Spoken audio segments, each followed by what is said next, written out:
pourquoi ils le font passer dans la vallée, dont l'avenir est plus qu'incertain parce qu'il y a de moins en moins d'eau, et pourquoi ils ne le font pas passer là où sont les grands... Il n'y a plus besoin d'eau pour les TGV. Hein. Oui. Non, c'est pour faire des cultures.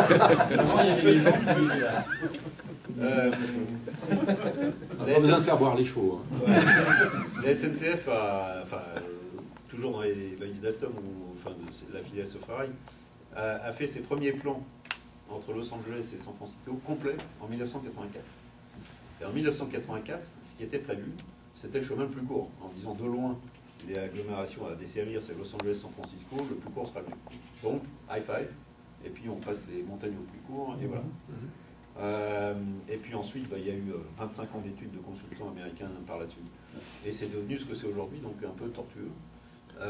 Mais les villes de la vallée centrale se sont énormément mobilisées pour être desservies.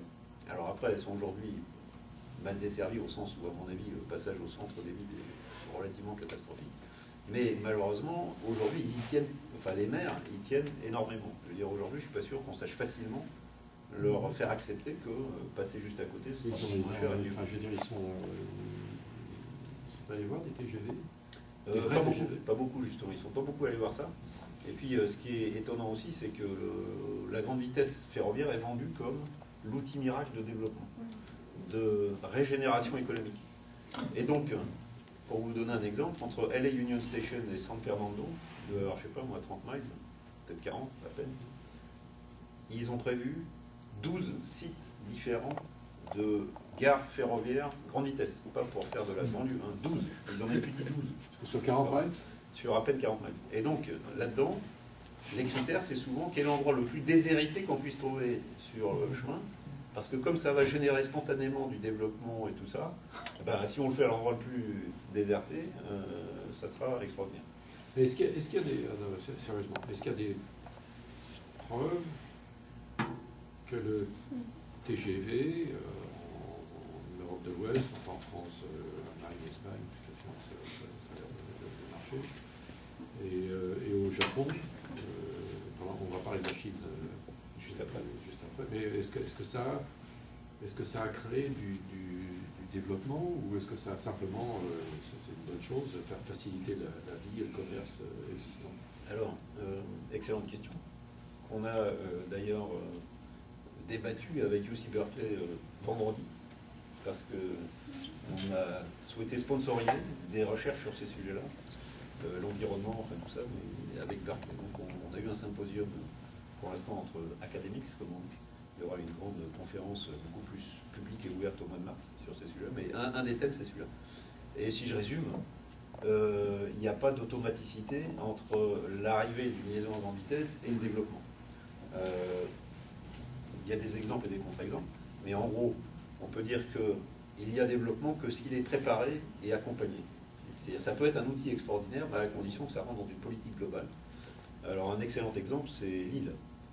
Lille, où à l'origine la SNCF, probablement un peu à dessein, avait dit que le chemin le plus court pour aller au tunnel, c'était pas de passer à Lille, donc on passait assez loin, même très loin. Et Mauroy, Premier ministre, donc ça s'est passé différent, mais la SNCF avait une position de négociation extraordinaire, en disant vous voulez, vous le payez. Et donc il a rassemblé 1 milliard de francs pour que ça passe dans Lille. Donc ça passe dans Lille. Et du coup, la bifurcation via Bruxelles n'est pas loin, et on a un triangle en gros à Lille. Mais comme évidemment la gare de Lille-Flandre ne pouvait pas accepter les TGV au passage, il y a une gare qui a été construite juste à côté de l'Europe, qui est une gare de passage, et qui est à distance pédestre relativement simple. Mais derrière, il y a tout un complexe, évidemment, qui a été développé à la fois de logements, de bureaux, de commerce. Donc cet exemple-là. Voilà, mais c'est très préparé, c'est pas aussi extraordinaire que ça. Ils ont mis ça au prix de marché, etc. Et donc il y a quand même beaucoup de bureaux. Enfin, c'est progressivement un succès. Et puis il y a des endroits où les choses n'ont jamais démarré. Je veux dire, Vendôme, il y a une gare, ou Mâcon, enfin TGV, des choses comme ça. Il n'est pas né une ville nouvelle autour, quoi. Alors ce que ça favorise, ce sont des déplacements, évidemment, d'activités existantes. Et certaines activités de services, de consultants et autres, elles profitent énormément de ça. Mais ça ne génère pas en soi tout seul une activité économique extraordinaire. Parce que ce que ça a fait, je me suis renseigné parce que c'est bref, fait piquer ma curiosité. À Marseille, ça a triplé le prix de l'immobilier haut de gamme, commercial et résidentiel. Triplé. La SNCF a fait une affaire d'ailleurs à ce sujet, parce que dans les mesures d'accompagnement d'environnement, il a été imposé d'acheter toutes les maisons qui étaient proches de l'île. Donc ça a été acheté. Non, mais donc une telle peur du TGV et tout, donc ça a été racheté à un prix convenu qui était au-dessus du marché normal de l'époque. Et puis après, en fait, mais ça c'était ceux qui étaient là depuis toujours qui vendaient. Et puis après, il y a tous les Parisiens ou Lyonnais qui avaient envie d'aller dans le sud, ils étaient prêts à racheter beaucoup plus cher en fait les mêmes maisons. Donc ça a permis de. Voilà. Alors, parle-nous un peu de la Chine. La Chine. S'il te plaît. Parce que la Chine, enfin, ce que les médias racontent, alors je me méfie, je connais des gens qui écrivent des journaux, ce que les médias racontent, c'est que la Chine, ça y est, ils font 5000 km de TGV par an. Enfin, plus. Ah oui, non, ça c'est vrai. Ils dépensent des sommes inimaginables en ce moment dans le réseau ferroviaire grande vitesse. Pourquoi ils font ça? Pourquoi ils font ça? C'est politique déjà. Non, bien sûr. La politique d'État, pourquoi? Ils pensent que ça va être le réseau autoroutier des habitants. C'est la façon de déplacer de façon moderne, rapide, performante, etc., des populations importantes. Alors, ils ont dépensé, à ma connaissance, enfin, dans les années en cours, c'est juste monstrueux les dépenses. C'est-à-dire qu'ils dépensent chaque année beaucoup plus que l'ensemble du réseau de Californie qui ne se fera jamais. Enfin, il se fera dans très très longtemps, quoi. Mais je veux dire, c'est des sommes, c'est du 100 milliards de par an. Voilà. Alors, mais sans préoccupation de la rentabilité. En plus de ce qu'ils nous prêtent. En plus de... Oui, absolument. Non, mais ça, il n'y a pas de souci là-dessus. Alors, évidemment, ils ont importé toutes les technologies de ceux qui voulaient bien tenter l'affaire. On sait ce qui se passe après. On sait ce qui se passe après. Donc, le copyright n'existant pas, la copie non plus. Et d'ailleurs, ils se chargent de dire qu'ils l'améliorent. Enfin, ils ont tellement d'argent qu'ils ont déjà embauché une cinquantaine des meilleurs lawyers américains pour anticiper la bagarre qu'il y aura quand ils voudront vendre du matériel ici, qui est en fait la copie conforme du matériel Bombardier ou Siemens. Et que, d'accord, en Chine, ils peuvent faire ce qu'ils veulent, mais que quand même aux États-Unis, on va voir ce qu'on va voir. Donc, mais ils ont l'argent pour payer tous les lawyers qui vont bien pour probablement réussir à passer. On verra. Mais non, ils ont en ce moment, à l'heure où on parle, il y a le premier symposium grande vitesse mondial, enfin qui avant se passait plutôt en Europe, mais il est aujourd'hui à Pékin. Et il va de soi qu'ils ont pris le meilleur de ce qu'il y avait, en se faisant aider tout ce monde, mais ils ont un vrai très bon système, techniquement, mais qui est tout neuf, il est tout jeune, et il est en plus apparemment porté aux limites. C'est-à-dire que si un matériel, je veux dire, une TGV, on pourrait le faire rouler plus vite, mais il faut que ça ait économiquement du sens. Et que ça soit raisonnement en termes de maintenance, etc. Eux, apparemment, ils vont à la limite d'emblée. Alors évidemment, ça va aussi avec une certaine culture du secret. On a su par indiscrétion qu'ils avaient eu un accident, mais personne n'en sait rien. C'est-à-dire que je pense que s'ils ont des ennuis, et ça pourrait leur arriver, on aura du mal à le savoir. Mais il ne faut pas penser que c'est pas un bon système. Ils ont vraiment un système à la pointe. Par contre, il n'est pas développé comme un ensemble, optimisé, etc. On sait qu'ils perdent beaucoup d'argent avec. Et alors, ils ont un art consommé de la communication, puisqu'ils ont déjà battu 2 fois le record du monde, en expliquant à chaque fois pourquoi c'était le record du monde. Donc le dernier qu'ils viennent de battre, et c'était dans les gazettes encore aujourd'hui, c'est qu'ils viennent de dépasser le 300 miles à l'heure, record du monde. Alors après, ils disent oui, les Français, évidemment, ils ont fait 357 miles, alors que nous, on est à 302. Mais nous, on l'a fait un matériel strictement de série, alors que le français, il était hautement modifié, ça n'avait rien à voir avec le moteur. Nos motrices, elles roulent. Les motrices qui ont fait le record du monde en 91, à 515, elles roulent tous les jours. Il y avait effectivement des modifications, les roues étaient un peu plus grandes, il y avait 32 000 volts au lieu de 25 000 en boostant un peu machin. Donc, alors évidemment, ils ont de grandes ambitions, y compris américaines, et ils ont eu vis-à-vis de la Commission, par exemple, un comportement assez étonnant, un peu trop conquérant. Donc ils sont venus au mois de décembre, il y a 1 an, au dernier board, enfin au board d'il y a 1 an, et c'était quasi menaçant. Enfin, ça a été perçu comme menaçant. C'était un peu du genre, soit vous achetez nos trains, vous prenez nos trains, soit on n'achète plus votre dette. Réfléchissez bien à ça, et d'ailleurs votre président a promis que... On va vous prêter l'argent pour vous acheter nos trains. Voilà. Donc, alors, culturellement, je ne suis pas sûr que ça passe très bien.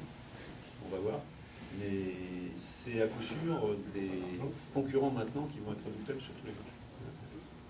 Moi, je trouve qu'on devrait leur donner les clés. Et puis, comme disent les Américains, surrender early, avoid unnecessary violence.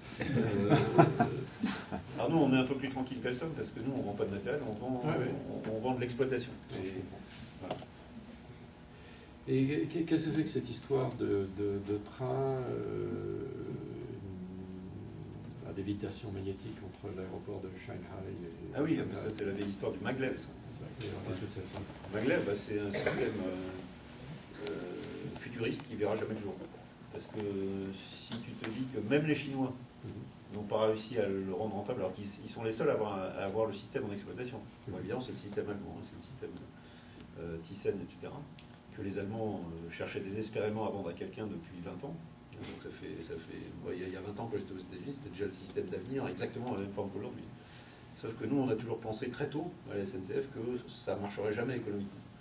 Parce que pour un tas de raisons, mais c'est très consommateur de courant, et c'est absolument pas flexible par rapport au système qui a été retenu, le roue-rail, qui, on construit la ligne nouvelle à la campagne, et dans les villes, hop, on arrive dans le réseau classique. Donc des coûts de développement limités à la campagne, si je puis dire. Le maglev, il faut tout faire de bout en bout, neuf, sur structure, avec en plus des conditions. Bon, il y a deux systèmes, par attraction ou par répulsion.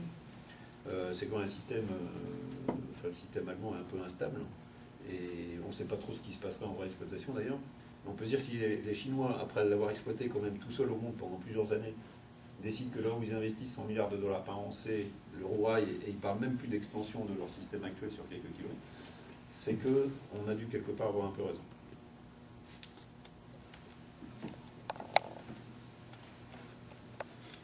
Le droit de passage aux États-Unis, pour le Français.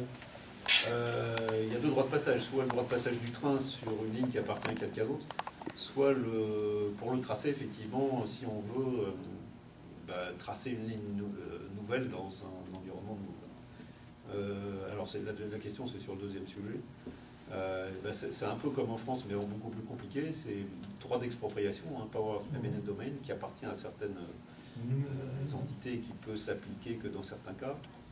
Si nous, en France, on a réussi à construire les lignes assez vite, par rapport aux Allemands, par exemple, c'est qu'on a une procédure qui, une fois qu'elle a été suivie, il y a une décision, déclaration d'utilité publique, tous les recours juridiques ne sont pas suspensifs.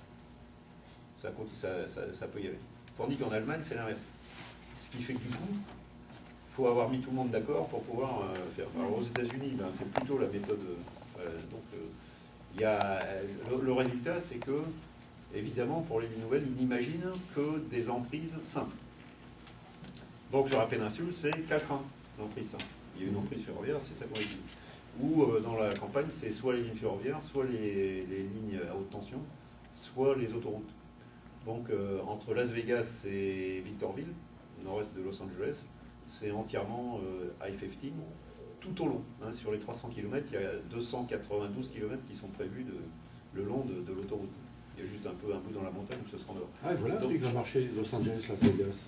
Oui, mais on est dedans aussi, mais on peut en parler aussi. Ça, c'est garanti, ça. Je plaisante. Je fais du mauvais esprit. Entre Los Angeles et Las Vegas, on voit bien les pôles d'attraction. Ouais, surtout Disney, Anaheim. Les gens voient bien là. Mais le problème, c'est que le sujet aujourd'hui, c'est que le projet prévoit de partir de Victorville. Victorville, c'est complètement au nord-est. Ouais, voilà. C'est une fois qu'on a quitté la zone de Los Angeles, c'est là où toutes les autoroutes convergent pour arriver sur une seule autoroute, l'I-15, qui conduit à Las Vegas. Et donc, l'espoir, c'est que, en fait, alors, vu du Californien du Sud moyen, une fois qu'il arrive à Victorville, il a passé tous les bouchons et il va pouvoir tracer à 100 miles à l'heure. Et donc, quand on lui dit c'est là qu'on va mettre une gare, on vous demande si vous êtes à monter dans le train, ils sont plutôt sceptiques.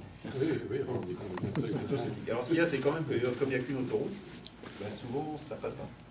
Parce qu'il y a un accident, parce que il y a un polluant en panne, etc. Donc, voilà.